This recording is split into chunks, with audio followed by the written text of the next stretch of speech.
Canadian Milos Raonic will play for the men's single title.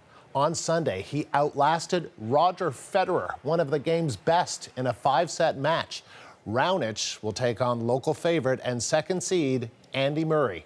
Tom Tebbett has been following the tournament in Wimbledon. He writes for TennisCanada.com, and he joins us from London. And so, Tom, you know, Roger Federer, everyone knows, considered one of the best tennis players of all time. So what were your thoughts on how Milos Raonic played in today's win? What did he do to win? Well, it was a crazy match. Actually, Federer didn't play too well in the first set, and Milos was more opportunistic, and he won it. And it was very, very even in the second. And then Milos kind of botched it with a double fault in the middle of the tiebreak. So Federer won that one. Then Federer was better in the third. He won that one.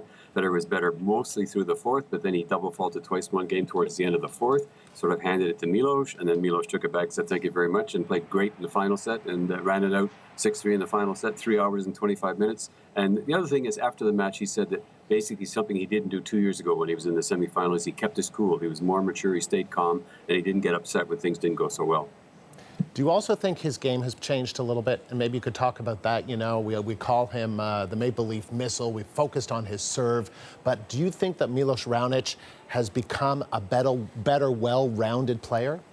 Oh, definitely. He showed that to us in Australia in January when he was actually 2-1 up on Andy Murray, who will play in the final on Sunday. He was 2-1 up in the semifinal, outplaying him, and then he hurt his abductor muscle. So he very well could have gone to the final of the Australian Open right at the beginning of the year. And his level at that tournament really rose. And the most noticeable thing I have, two things. He's moving a lot better. He's a big guy, never moved like a gazelle, but he's moving a lot better. And also his ability at the net just shot up immensely. He really can handle the ball out of the air, hitting his volleys. And that was a tremendous advance in his game, and he showed that again today. So how do you think he'll do against Andy Murray at Wimbledon? Well, we're not allowed to bet, journalists, so I have to be careful what I say here. He played Murray, actually, probably the most notable one was right before, just 3 weeks ago, at Queen's Cup, a tournament here in London on the grass to get ready for Wimbledon. They played in the final. Milos won the first set. He was ahead 3-1 in the second. It looked like he'd made it 4-1. There was a ball that was called good. Murray challenged it. It was a couple of millimeters out. That turned the whole match around, and Milos ended up losing in 3 sets. But he was definitely the dominant player for the first set and a half, and he has played him tough before, as I said, very close to beating him in the semifinals of the Australian Open. So it's a pretty even match. You got to favor Murray, and also, of course, there's a slight chance that the crowd here might be more favorable to him than to Milos. Yeah, well, I was going to ask you a little bit about that because, Federer is certainly a favorite at Wimbledon, too, and you got a little bit of a sense of that. Do you think that's the kind of thing that would weigh on Milos while he's playing? Yeah. Listen, Federer is the home team player wherever he plays in the world. He's just so broadly loved everywhere.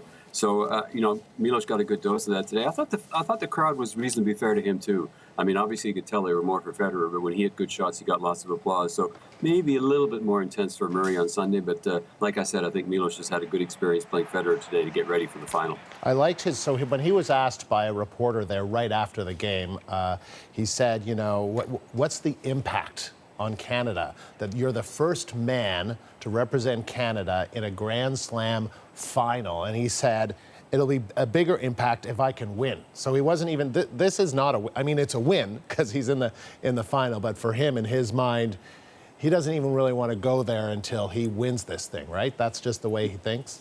No, he's a very driven guy, and I think I mentioned before that he's done everything he can to put the odds in his favor, including hiring John McEnroe as a sort of consulting coach. It costs a bit of money. There's more people in the camp, but he has said that he wants to do everything he can, not have any regrets. So, and he's always been a very driven, very, very hard-working, very goal-oriented guy.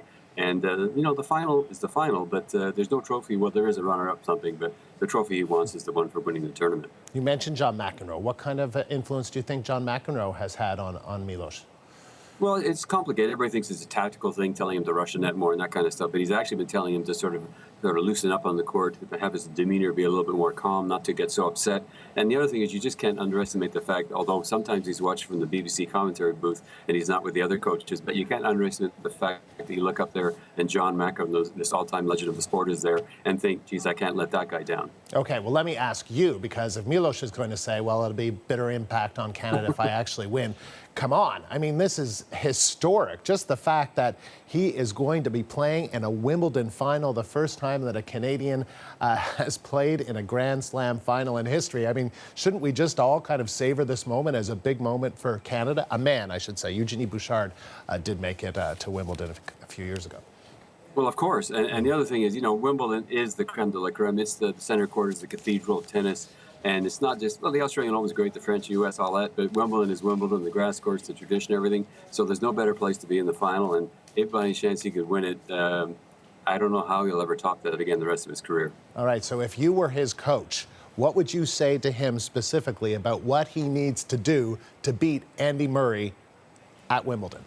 Well, as I said, just 3 weeks ago at the Queen's Cup tournament in London here, he was, for half of the match, he was almost, he was a dominant player. It looked like he was going to win it. So he knows how to beat Andy Murray. Andy Murray's a fantastic counterpuncher. So the one thing that Milos can't do is sort of get involved in long rallies with him and sort of playing cutesy tennis with him. He's got to play domineering, powerful tennis, end the points quickly, and really sort of try to overpower Andy Murray and not give him any time to display his fantastic variety of shots.